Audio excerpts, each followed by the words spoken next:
Well, hello, Dojo Nation. How we doing on this fine day?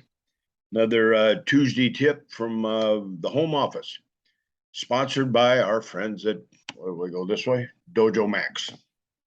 So I have an occasion, often many occasions, to attend different types of martial arts events where they have the speakers come in. I actually host one each year in Cozumel, Mexico.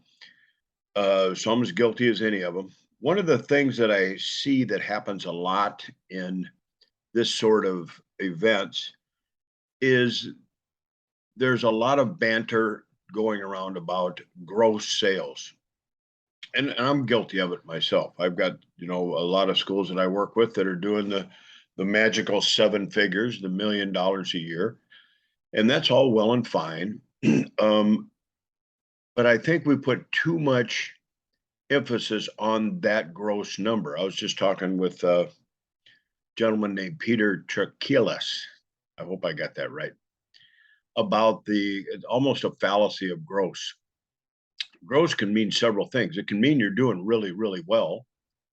And it can mean that you discounted a whole bunch of memberships that you now have a liability to fulfill your responsibility to them at a discounted rate that they paid you. It can be a real false number. So a few years ago, I started trying to figure out what's a good way to really judge the financial success of a school. Here's what I come up with. You can go to Wikipedia or you can look it up several places.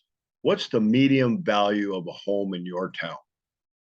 Now, median value home in Madison, Wisconsin is probably $299,000, around that $300,000 area, I would think. Santa Barbara, California, it's about $1.2 million. New York, San Francisco, any of the big places, they're going to be very, very expensive.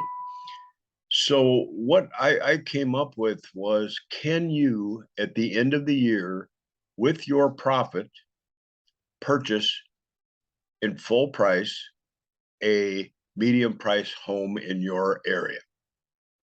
Because frankly, making $400,000 in Neenah, Wisconsin is much different than making $400,000 in New York City. And trying to compare what you're doing in a different market, it's a completely different number. So what is a way that we can even out our discussions? So when you're talking to your friends around the country, or you're talking to the gurus, ask the guru, can you buy a house every year with your profit from your martial arts school? Some can, most can't. And I found that that's a pretty good baseline number to, if you want to call bull on them, that's a good number to run with.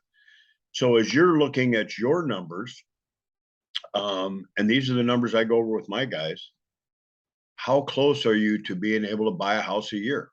Now, of course, you don't have to go out and buy a house a year, but that gives you a great leveling number for the rest of the area. So that's my little thought for the Tuesday tip this week. Look at your profit, your real profit. That's a whole nother product, or not product, but a whole nother conversation. Your real profit. Do you have enough to purchase a medium price home in your town? If you do, congratulations. If you don't, maybe a little more work. All right. Randy Reed over and out for Dojo Nation.